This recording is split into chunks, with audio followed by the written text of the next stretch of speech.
Recording.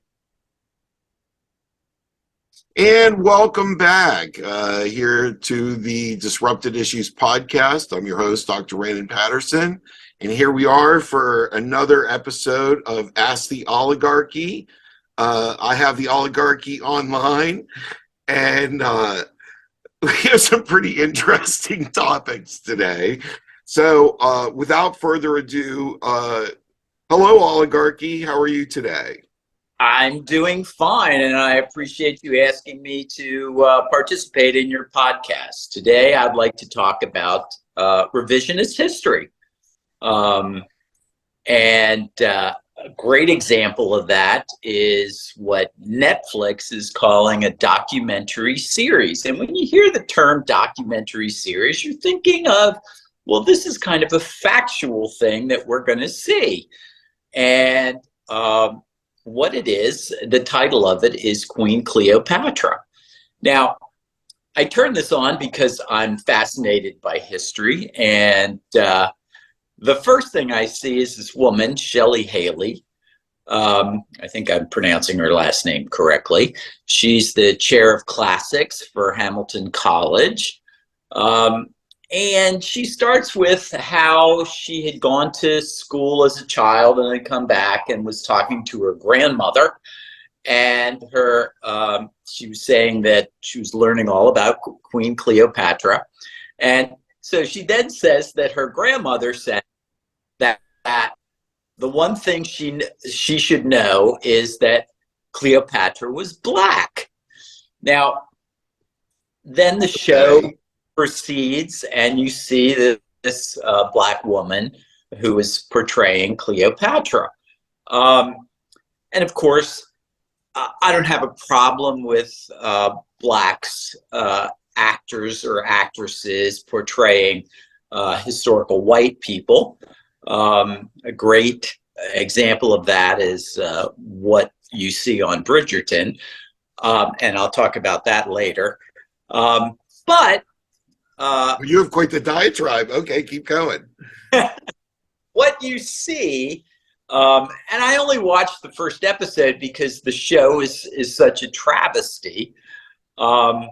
Historically inaccurate? To say the least. Okay. And it's easy to check that out because, as everyone knows, Ptolemy was a general of Alexander, who were both Macedonians, and Macedonia is north of Greece. It is a nation of Caucasians. And as you know, Alexander conquered the Persian Empire, including Egypt. And he died at an early age in Babylon. And at the point of after his death, Ptolemy, who was one of his generals, steals his body and takes the body and his troops to Alexandria, which is on the Nile Delta in Egypt, and takes over Egypt and sets up a dynasty that rules from that period of time, which is the 4th century to the 1st century AD. About 300 years.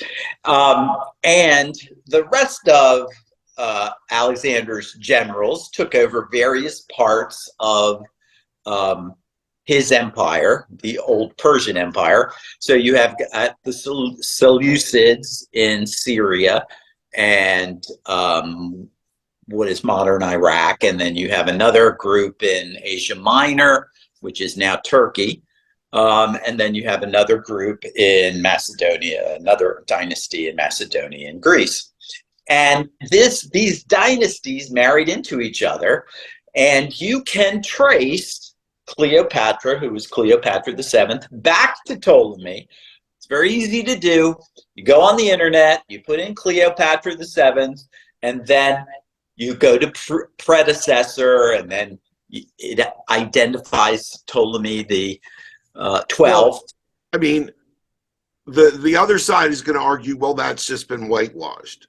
But I'm going to stand behind what you're saying because as a molecular biologist, as an evolutionary biologist, you told me how upset you were with this, and I actually went and looked for myself, but at genetics records and actual scientific papers that have been published on this subject, which there are many. Now with the advent of being able to pull DNA from 100,000 million-year-old things, if they're stored. I mean, some of the stuff that's stored in ice, it can be 1,000,000 years old. They can still sequence bacteria and whatnot. So the information is out there, and without a lot of errors in many disciplines by many people, it appears that Cleopatra would have been mostly Macedonian. Mostly? No. Well, all Macedonian. Now, the funny there's thing argument that somebody slipped in the bloodline, that she had a little bit of something else in her too, but it was it's like from the Turkish area or whatever it was at that time period. Okay, well, that's Asia Minor, and they were ruled by the Macedonians, and it was mostly settled.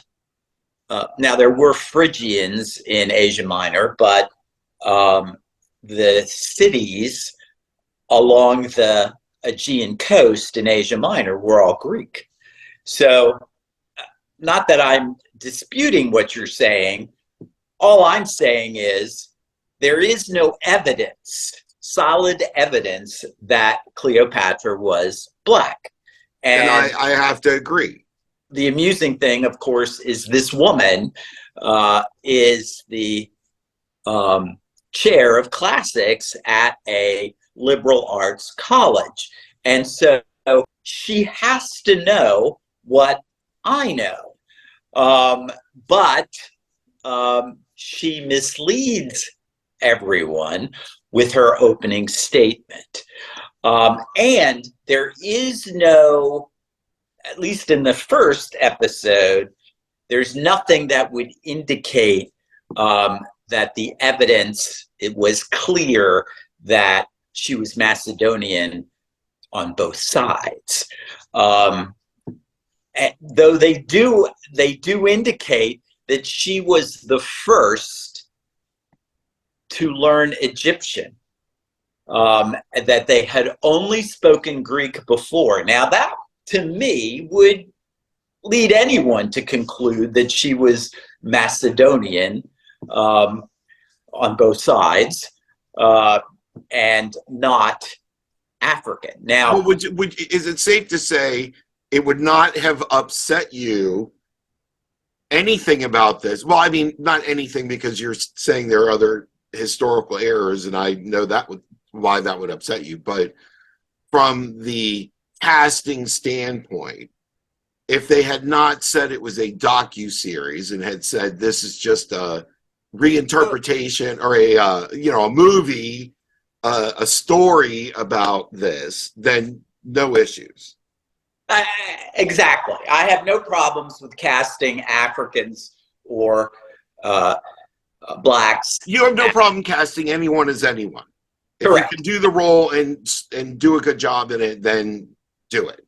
I mean, it is funny what you're seeing today. For instance, there's a show on Hulu called The Great, and it's about Peter III and his wife, Catherine, and Catherine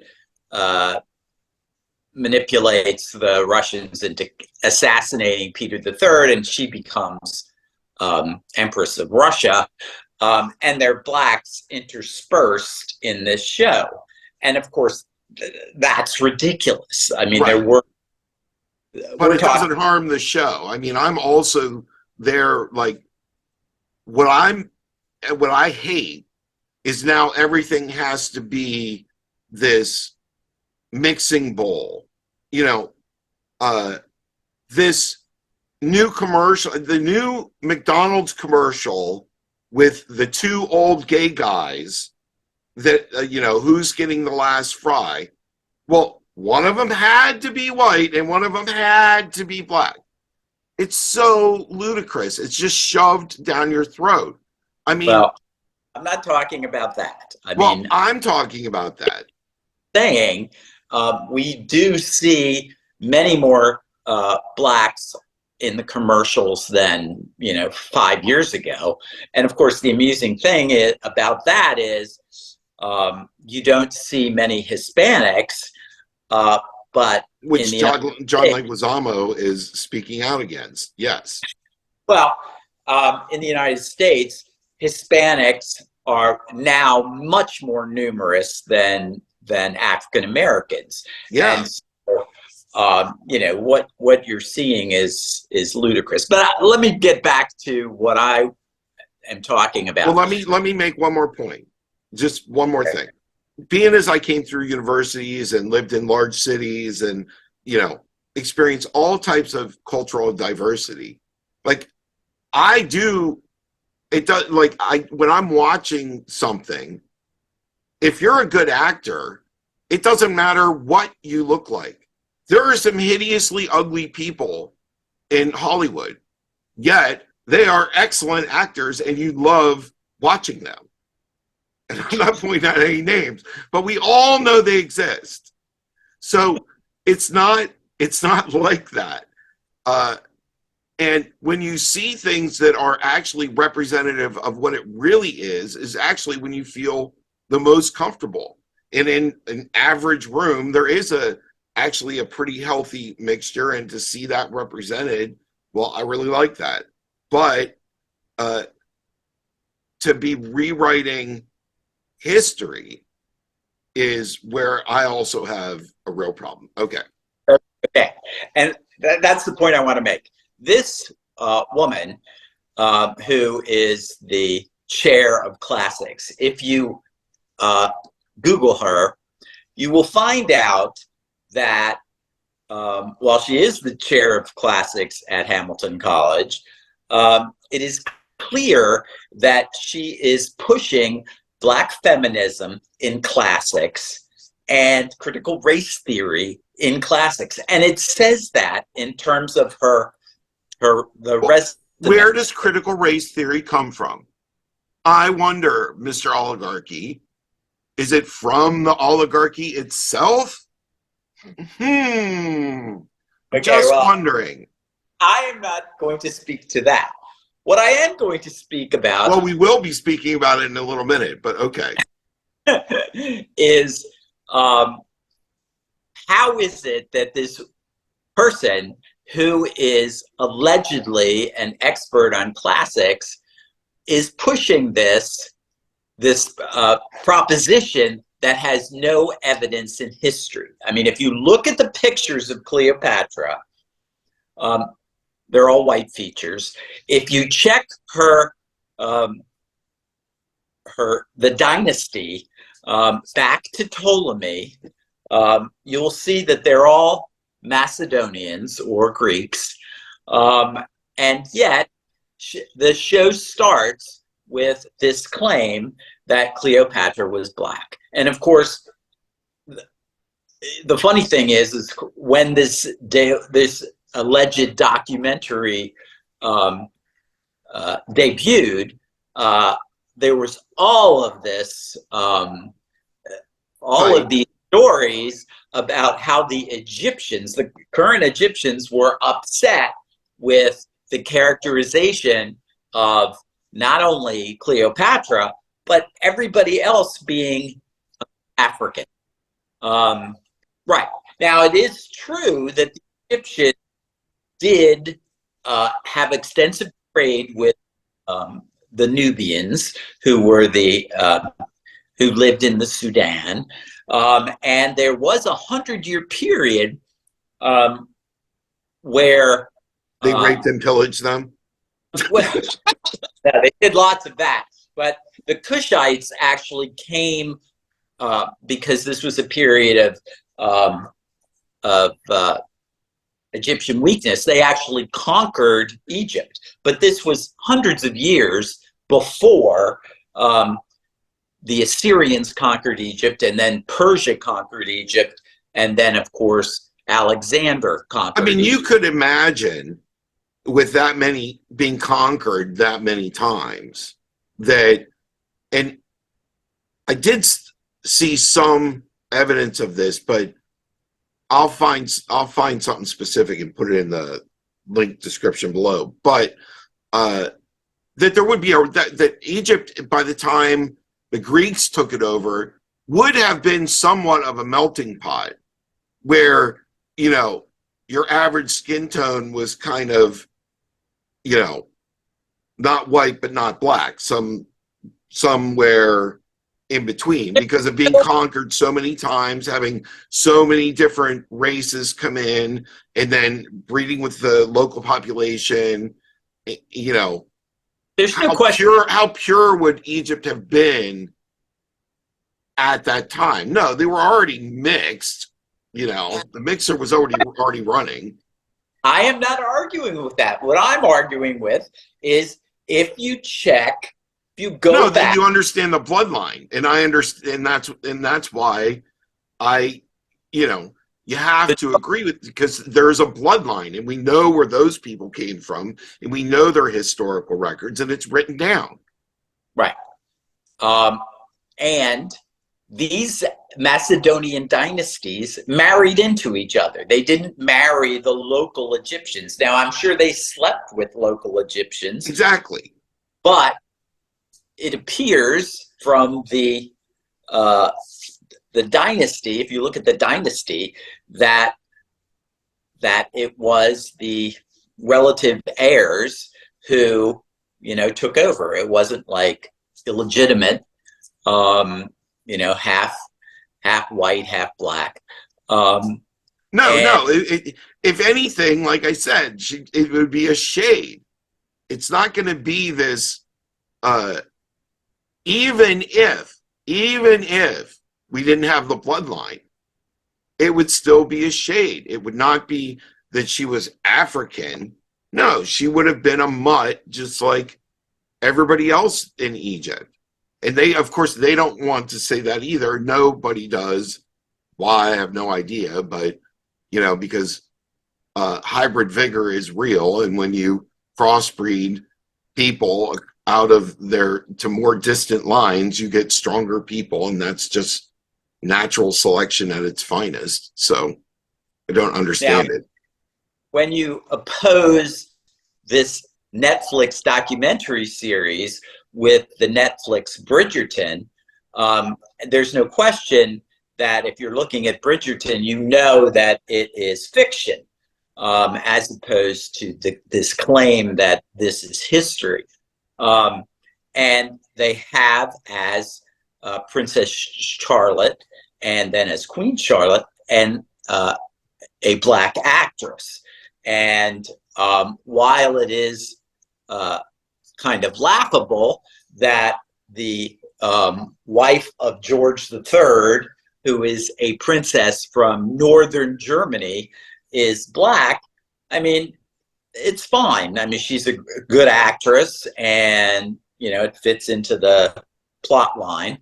But when you go into the internet again and look at what people say about Charlotte, they say she was the first black queen of England. Now, there's no basis for that.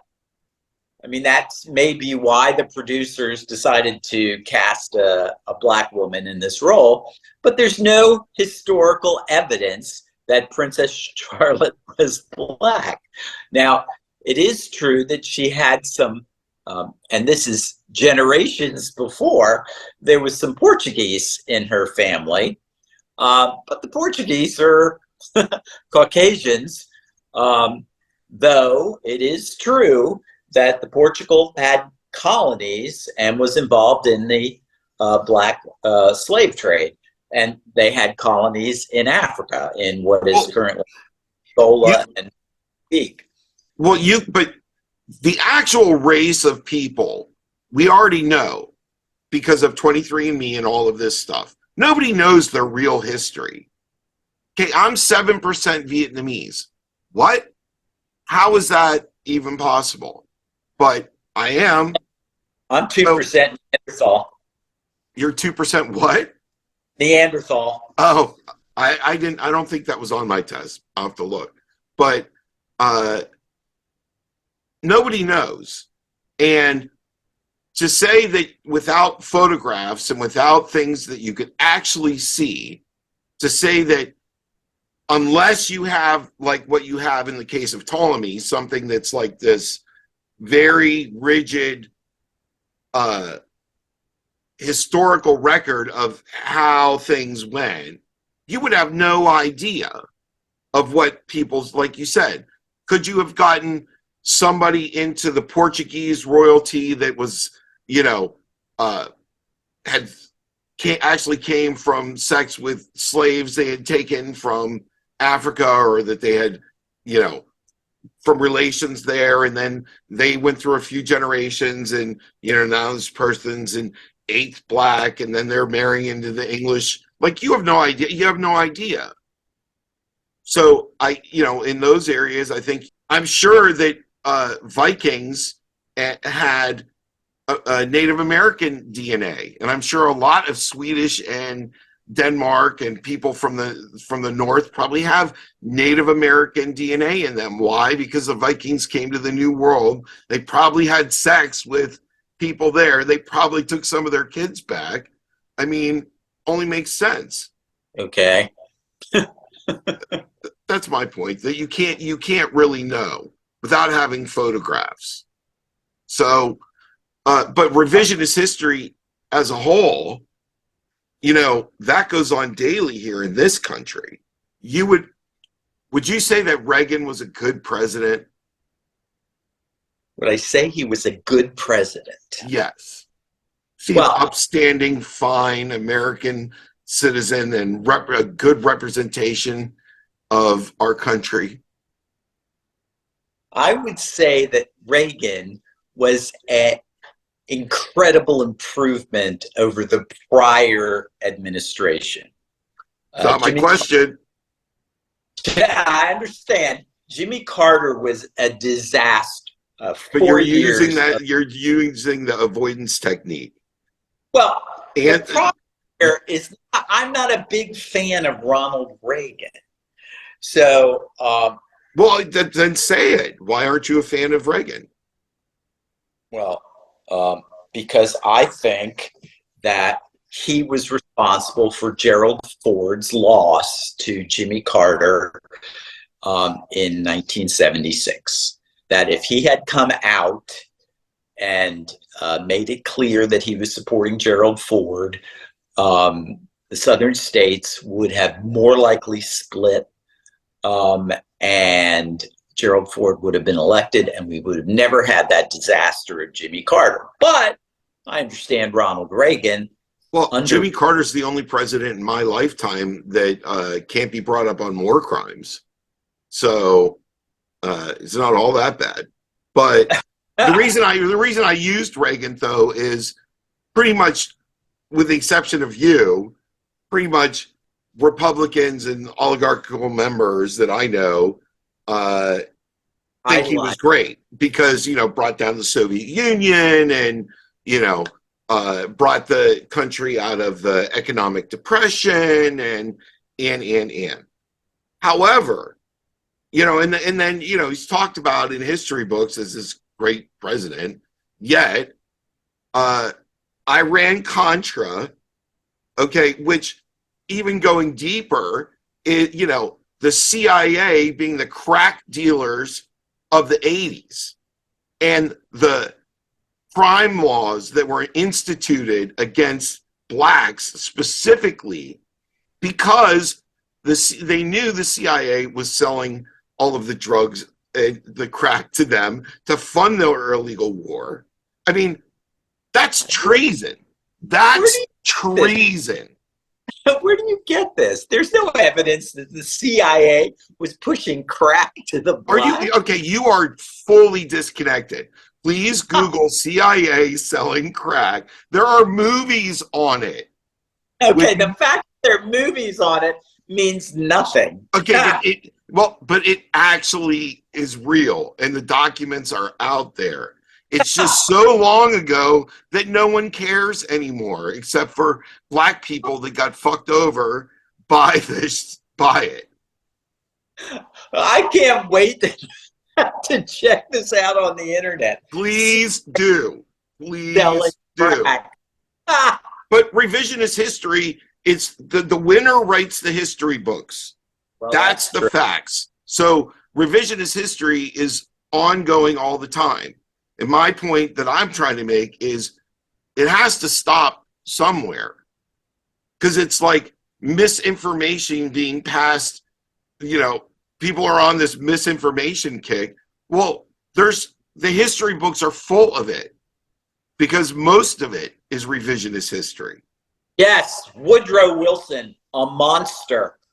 Don't get me started on him. No, please do.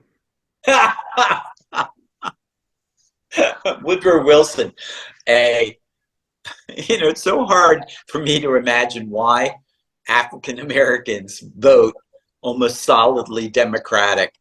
I don't think you're going to see that anymore. I think they have wised up. I think that, a lot more people in general, just of any color, realize that the two-party system, none of them work for us. And, I think that in this next election, I think you're likely to see the next Trump, but it won't be Trump. Okay, well, I'm not sure what you mean, because we both know that Ron DeSantis will be our next president. Yes, of course. Are we done on that topic? We've covered Queen Cleopatra and the travesty of calling it a documentary series.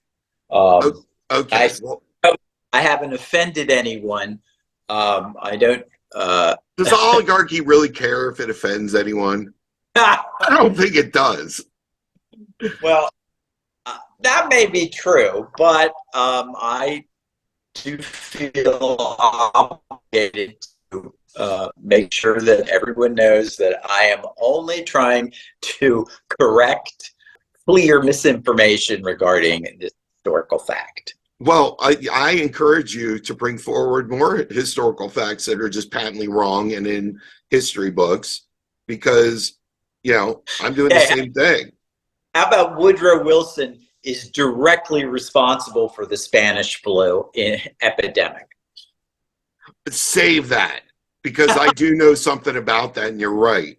So, and I actually want to do a little bit of reading on that before we talk about it. So, the next thing I want to talk about is, I've already put out a podcast on this, but I wanted to get the oligarchy's opinion on what happened to Peter Flaherty being arrested, and what they think what the oligarchy thinks about free speech in this instance. Well, I have to say that we are all very disturbed about what Warren Buffett did. And wait a second. For those of you who don't know, Peter Flaherty, a stockholder of Berkshire Hathaway and an invited speaker to Berkshire Hathaway, was arrested because he was speaking out against Bill Gates and a few other things, and Warren Buffett at the meeting, and they had him arrested for criminal trespassing at an event where he was an invited speaker. Okay. So the oligarchy is upset the way Warren Buffett behaved because... Well, first of all, he was allowed 3 minutes, and he clearly went a little bit off topic to talk about Epstein's connections with Bill Gates. He was interrupted, and he addressed Warren Buffett saying, "Can I continue?" And Warren Buffett said, "You've got, the rest of your 3 minutes." And then he continued to talk about it. And then the next thing you know is he's being taken off by an off-duty police officer and then arrested and charged with these criminal, criminal trespassing. Yeah, something like that. In any case, speaking for the oligarchy, I have to say that, and one has to believe that Warren Buffett directed this. I can't imagine it would have happened without his knowledge that Flaherty was going to be arrested, and I can't imagine anything more stupid. I mean, it's unclear to me whether the charges are going to be dropped or what's going to happen. But it doesn't matter. They already interrupted his ability to speak. So in my mind, he has damages because you've damaged his ability. You've cut off his avenue to free speech.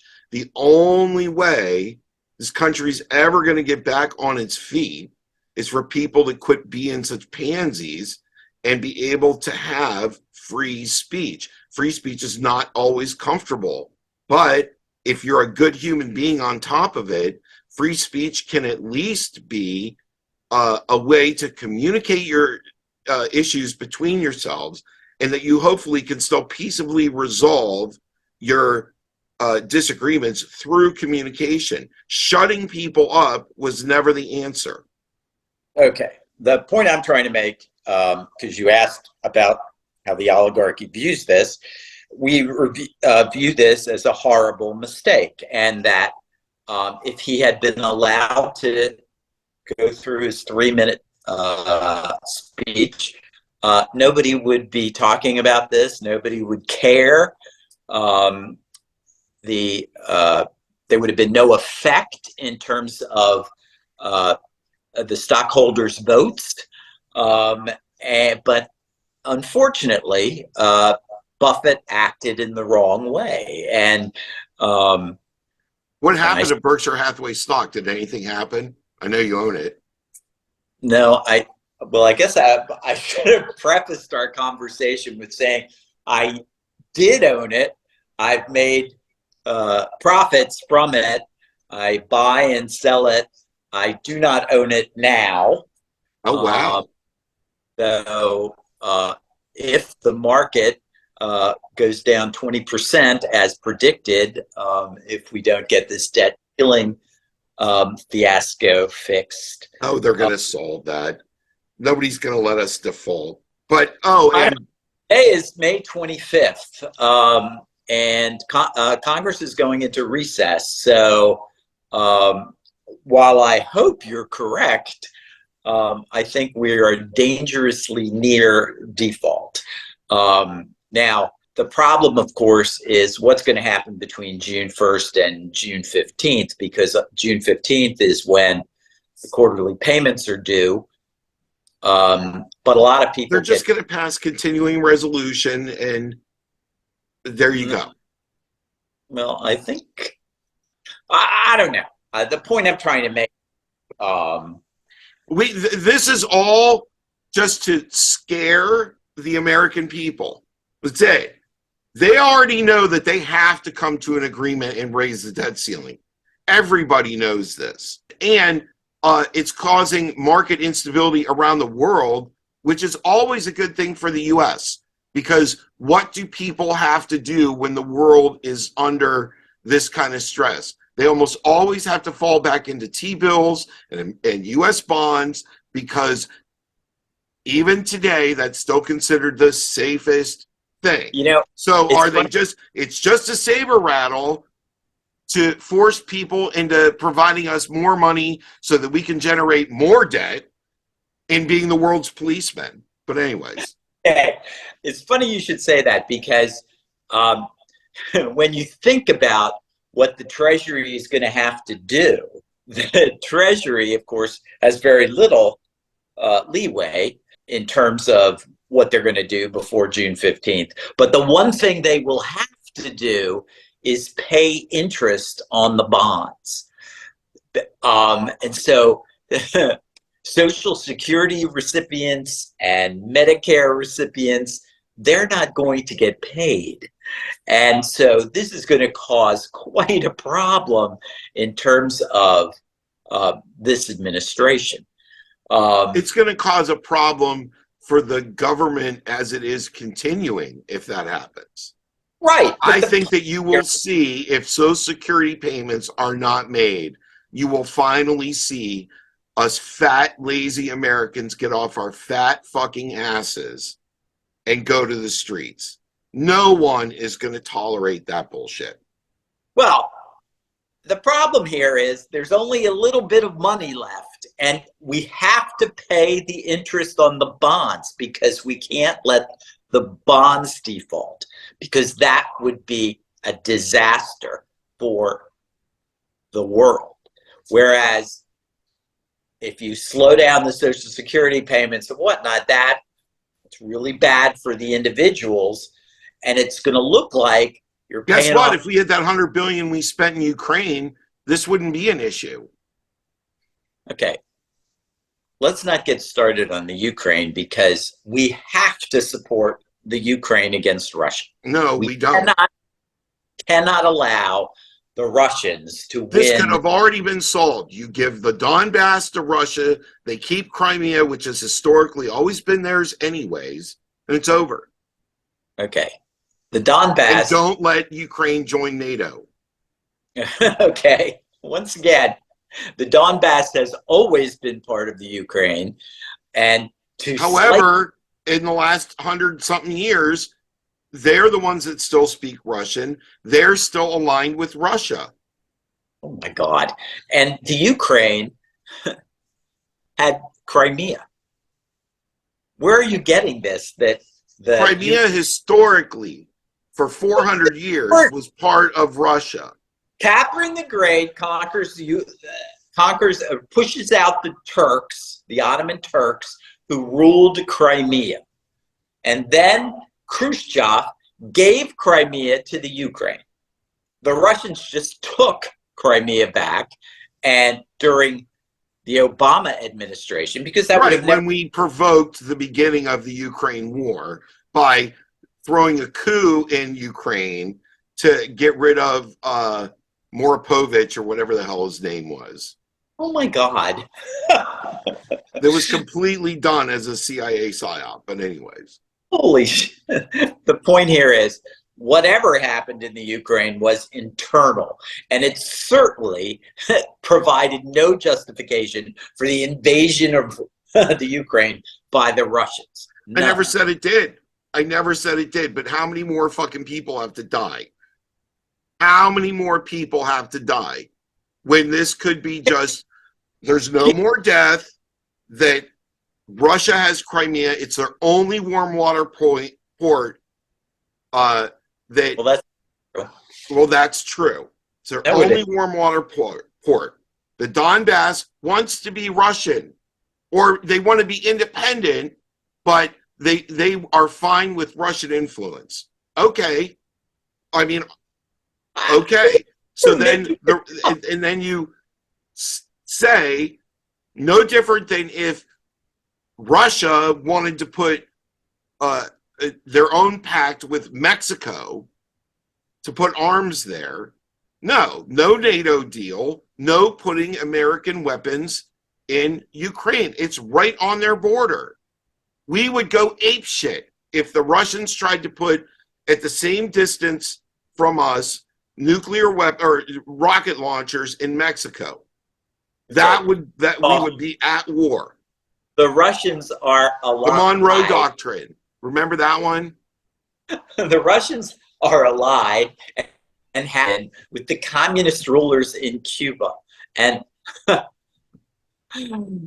you're right, back in 1962, we did throw a fit when they attempted to put missiles in Cuba. Now, they haven't been stupid enough to do that. And we had nothing in the Ukraine until Russia invaded. Now, But now we have boots on the ground. It's a proxy war, and they lie to us about it on the daily. And that is in their documents that were leaked, and why that poor kid is now being crucified for being a leaker. He's the next Edward Snowden. As well he should be. No, the government is lying to us. The government is lying to us, and that's not okay. It's not okay. If they are no feet in the ground in the Ukraine until Russia invaded. So what? We shouldn't have any boots on the ground. we should not be fighting a proxy war that's leading to the potential for nuclear destruction. My God. Okay, so we should just allow the Russians to take over the Ukraine. There was a peace deal on the table that Boris Johnson, who's now in Texas, trying to woo the Republicans not to get off the Ukraine train, that he torpedoed, where it was just what I said. It was, they have the Donbass, that the Donbass became independent, but they wanted to be under Russian influence, that they kept Crimea, and NATO, they would not become a NATO state. And this would have been over a year ago. But no, Lockheed Martin, BlackRock, Boston Dynamics, all these companies are making mad money. And that's why they want this war to continue, so that the oligarchy can continue to make this mad money. Oh, well, and that also bolsters the dollar, because all this debt Ukraine has to us for that $150 billion has to be paid in US dollars. Well, that's all going to come to an end on June 1st. All of these, and in fact, if you look at what's going on, these big defense companies, their stock prices are collapsing. Just look at what's going on with Northrop Grumman. You own that? I did, and I will again, if in fact we go into default, because I suspect that stock's going to be a lot cheaper. And will, of course, come back because it's the oligarchy and can't let anybody fall. So, well, Northrop Grumman is Northrop Grumman. Come on. Where else do we get our fighter planes from? Oh, Boeing. I have Boeing stock now. Okay. So, last thing I want to talk about today is the Biden controversies, which I know you will love, but has to be discussed because the current corrupt administration. Well, every administration has been corrupt. Okay, let's just agree on that. Well, I disagree. Certainly, both Bush administrations were not the least bit corrupt. Oh no, because 9/11 never wasn't an inside job, and they didn't rob the country blind when it happened, and they didn't use it as an excuse to go back into Iraq so that he could finish the war that his daddy couldn't. But okay, first of all, his father was very successful.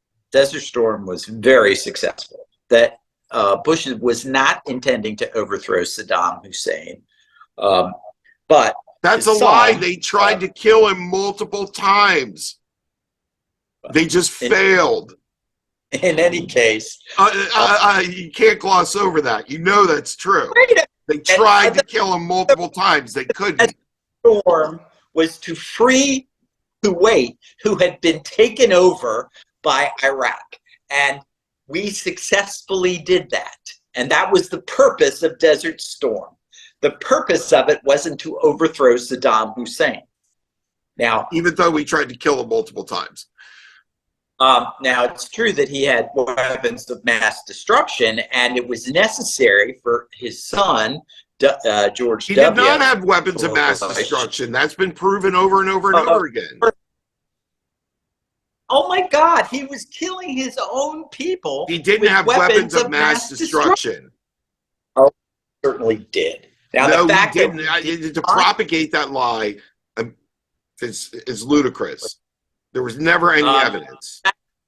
Find them was because he got them shipped over to Syria. But okay, look, sure. We're currently in Syria protecting the Kurds from being massacred by Assad and his Russian allies. But the point here is that what is the point about Biden? Yeah. And okay, let me just phrase the problem. The problem started with Hunter Biden's laptop, and that it was suppressed by the FBI, and that has now come out to be 100% true. So you cannot say that Biden didn't meddle in his own election because the FBI was manipulated, and clearly the FBI needs to be disbanded, in my opinion. Then, Okay. well, regardless, then it comes out that on this laptop are all of these business dealings for the Biden family and this whole host of shell companies that have been developed to move money from China, money from Ukraine, money from all of these countries where Hunter Biden was put onto boards to be an advisor on things that he knew nothing about. And then all of this money comes into these shell corporations and is distributed in one way or another to Biden family members. Where is the laptop right now? I don't know where the laptop is right now. I have to look it up. So the only thing you can conclude, though, from the money coming from foreign governments being run through a host of shell companies and it ending up in the pockets of Biden family members, the only thing you can conclude is that he was peddling influence. Now, that is also treason. So what does the oligarchy think about all of these new revelations about good old Joe Biden? I can only say that when the new administration comes in, my suspicion is that the FBI and DOJ will be cleaned up, and will begin again to act in an appropriate manner, and that the appropriate criminal investigations and criminal prosecutions will appropriately or function. And if in fact what you say is true, and there's certainly plenty of evidence to support that, Biden and his family will be appropriately disciplined. Never going to happen. Really? No. Nobody ever gets disciplined. Well, that's not... No one ever gets disciplined. Who's gotten disciplined? Well, who? Look at former President Trump, who's being criminally prosecuted in New York City. And nothing's ever going to come of that either. Well, you don't know that. I think everybody knows that. I think that this particular prosecution is a joke, and Trump will get off. Clearly, it's politically motivated. Well, there's no question about any of this. It's clearly politically motivated. Is Trump a good guy? No, Trump's not a good guy. You know, he's a childish idiot. But same time, there were over 100 feds at the January 6th insurrection. You're telling me they couldn't have stopped with 100 federal agents that are supposedly skilled in combat and probably had weapons on them and that they couldn't have taken control of what was going on there? No, they egged it on. This was a classic way to incite violence that then allowed for more totalitarian behavior by our government. Okay, well, I can't argue with you that the Capitol Police, whose sole function is to protect the Capitol, was either incompetent or working with these protesters.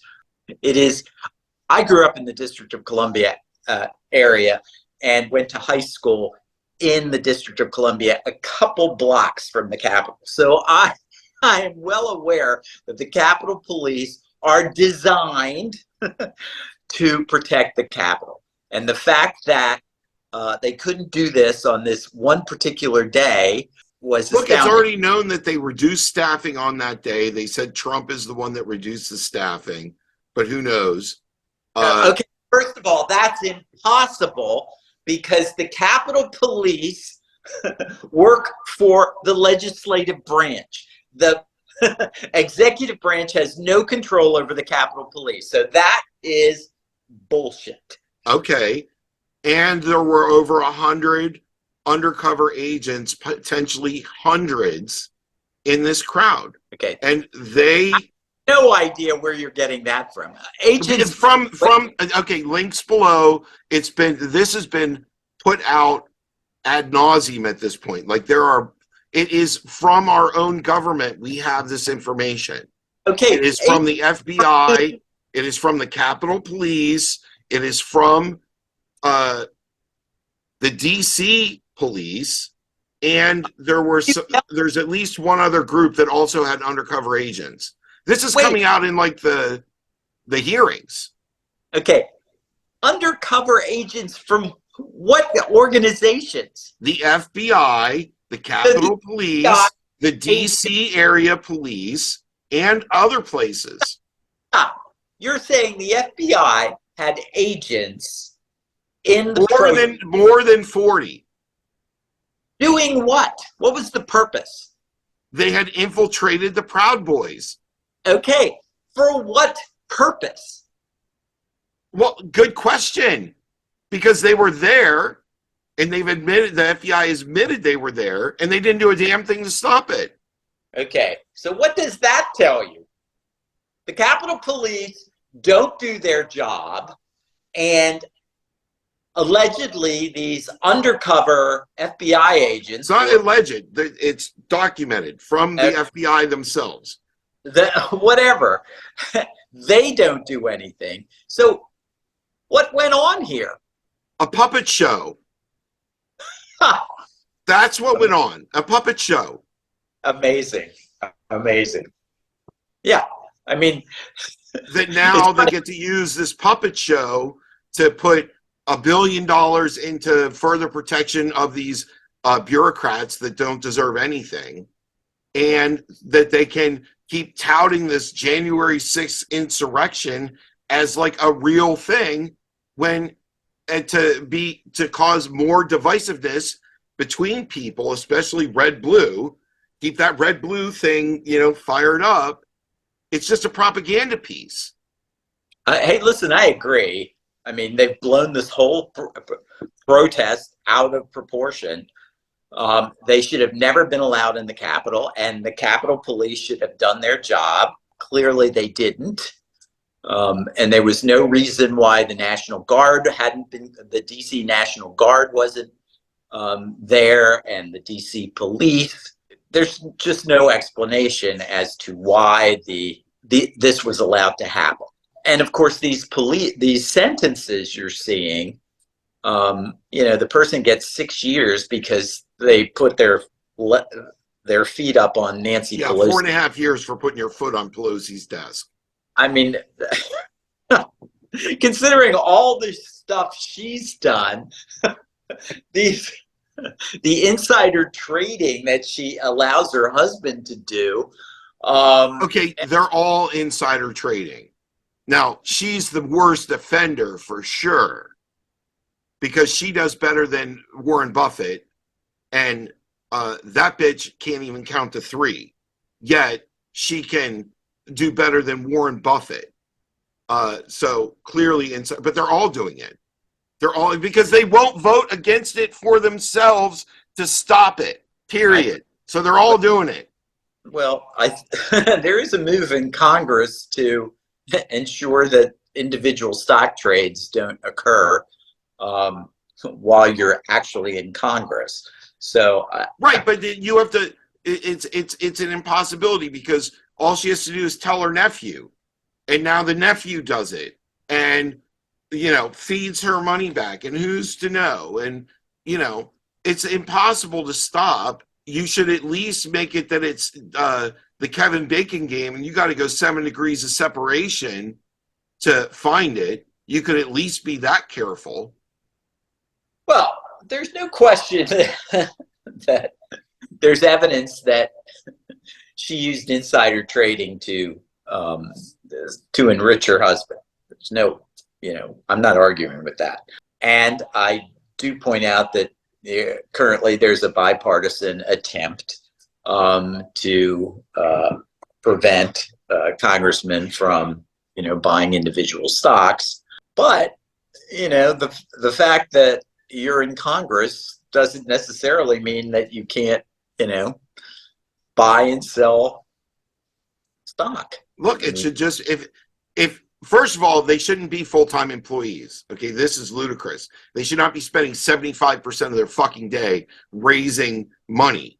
Okay, they should be spending 25% of their day working for the American people, and they should be private citizens the rest of the time earning their own goddamn money as opposed to having taxpayers pay their fucking way for everything. Okay, this government was never designed to be a full-time job. And I think we can both agree on that. So I think that while that may have been true in the 18th century, in the 21st century, I think things have changed greatly. Yeah, it should take even less time because now you don't have to be in DC. You don't. We're doing this across many, many states, and guess what? Works just fine. They do not need this opulence that they require on the daily. They can be at home working for their district if they want to work full time. Work on that. They don't do that. They don't do anything for the people. All right, enough of that for me. I want to end this on an interesting history note because I texted you this last night, and it's coming up everywhere online right now for some reason. But Pope John Paul I, the shortest living Catholic Pope, shortest term ever as a Catholic Pope because he died like 30 days after he took office. So I have to know, first of all, what the political situation was with him becoming Pope, why clearly some faction of the Catholic Church was interested in him not being Pope, and then what likely happened that led to his death and why it was swept under the rug. I wasn't expecting this particular subject to come up. But I know you know a lot about it. It's true that there is some belief that he was murdered. The question becomes who was involved with that, if that was indeed true. Well, what was going on at that time period in the Catholic Church? Like, the belief was that he was too liberal. He might like gaze into heaven or something, or non-Catholics into heaven. Is that why? Is that being too liberal? Was that how he was being too liberal? In any case, one theories is that Ratzinger, who later became Pope Benedict the 16th, I think, or maybe the 17th, had something to do with his demise. The fact is there was no autopsy performed, and there was no medical, as far as I know, there was no medical issue with him. Our current Pope only has one lung, but as far as I know, John Paul I was a healthy man for his age. But anyway, as you know, he died under mysterious circumstances, and no autopsy was performed. And who was the next Pope? John Paul II. So John Paul II was not liberal. No, I don't believe one would say he was liberal. Well, why do you dislike John Paul II so much? I know this is also true. I was appalled that he was made a saint so quickly. I certainly didn't see him while he was, I will say this, certainly Reagan and John Paul II, I believe, were both instrumental in the collapse of the Soviet Union for different reasons. And I think while I dislike both of them, I think that factor is worth noting.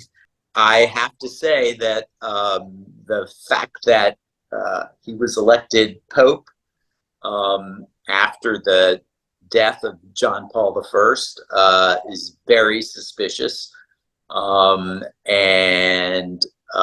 isn't it more suspicious that the person that potentially killed him ended up being Pope too? Yes, I think that was some. Now, I have to say, for the purposes of your podcast, I am a practicing Roman Catholic, and I believe that the Holy Spirit truly functions in terms of the election of the Pope. Now, I will not claim to understand in any way. Who can understand the ways of God? That is correct.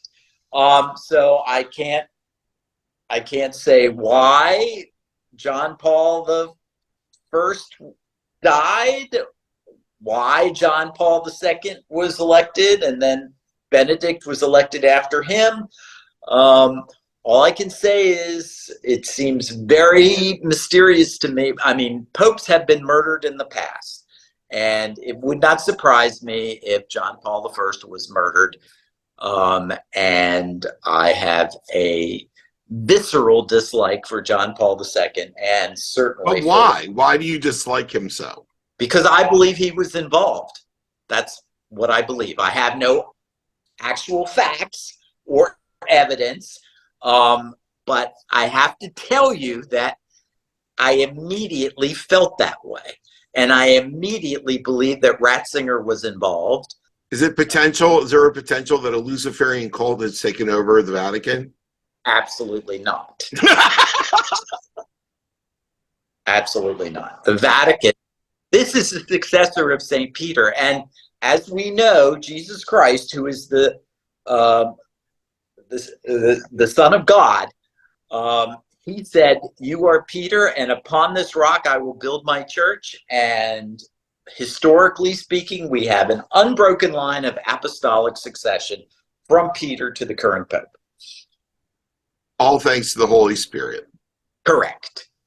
It was also three persons in this distinct, but three persons in God. God the Father, God the Son, God the Holy Spirit. Did you see what Biden said about China in this speech the other day, like a couple days ago? He said that the things are going to warm up with China, that, you know, all of this saber rattling is going to be put to rest, and yada, yada, yada. Now, do you think it's possible that China has some real shit on him and that he's making nice because China can drop a bomb on him? What does the oligarchy think about that? The oligarchy thinks that everything Biden says is idiotic.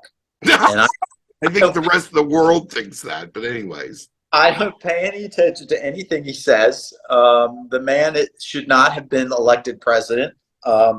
And he was elected president because Trump was an idiot and couldn't keep his mouth shut. If he had just acted like a president, he would have been reelected.